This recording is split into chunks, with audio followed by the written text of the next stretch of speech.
in town, they're powered by alternative fuels, so that they run smooth, quiet, don't pollute, and that they're compatible on in-town streets.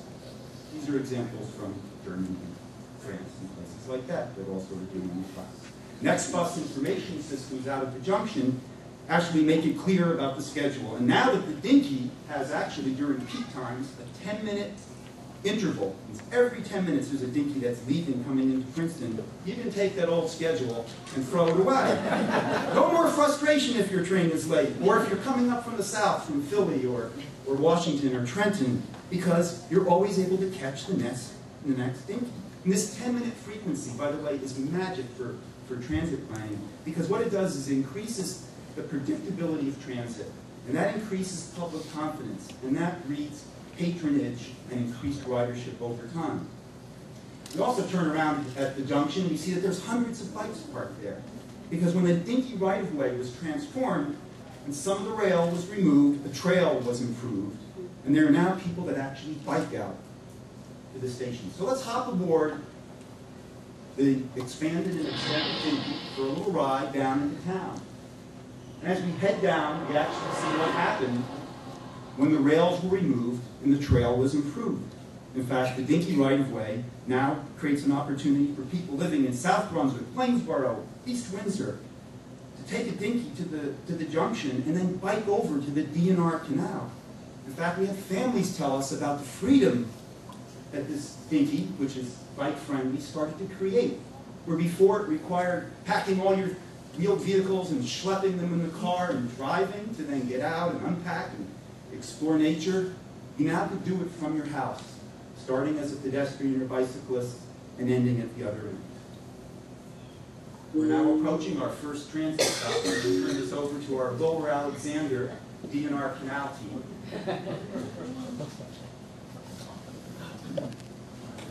Hi, my name is Matt, and so I'm going to ask you guys to remember that street that used to fly down at 35, maybe if you're in a hurry, 40 to 45 miles an hour. And it's been transformed now into a gateway to Princeton. What once used to be is a place where kids and families can enjoy, and it's a place for all people of all ages, both young and old. And where you once used to have to walk down the side of a parking lot on a stripped piece of asphalt, we can now go down the beautiful streetscape, visit the new artisans shops, grab some food, grab a book to read, and as we move down the street, where this former embankment was is now a place to unwind and dip your feet in the water, or cross the stop and enjoy playtime with the kids. And after you've hung out, stayed a while, Mike? and take a stroll. And if you're really ambitious, you can even come visit us in New Brunswick. So we're going to hop back aboard, head up University Place up to the top of the street, and our next stop, University Place Uptown. And here, we know that we find the very, very historic French Market that the Garden Club said, with several Dinky lines now intersecting and stopping here, they had more patrons coming by transit for their Friday flower market, and they were actually offering a complimentary bouquet to anybody that left their car at home. People said that taking the Dinky to the French Market even felt a bit Parisian at times. You even notice that the transit shelter there on the bottom was embedded into beautiful flower beds to further landmark the notion of this being a market at a century-old location.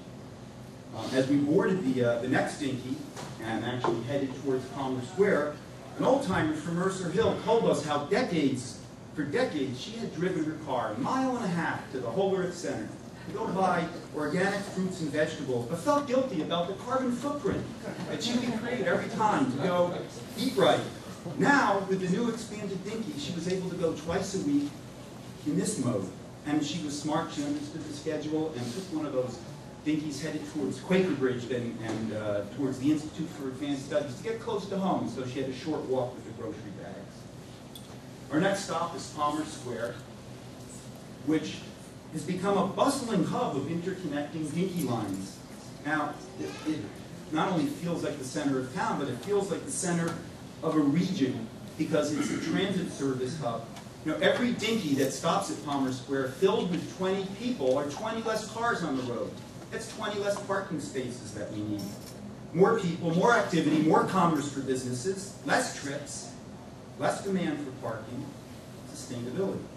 We also witness how quickly people can get on and off. There's multiple doors on this vehicle so that you can have a lot of quick boarding, and the pre-ticketing basically eliminated drivers having to take money and give change for passengers boarding.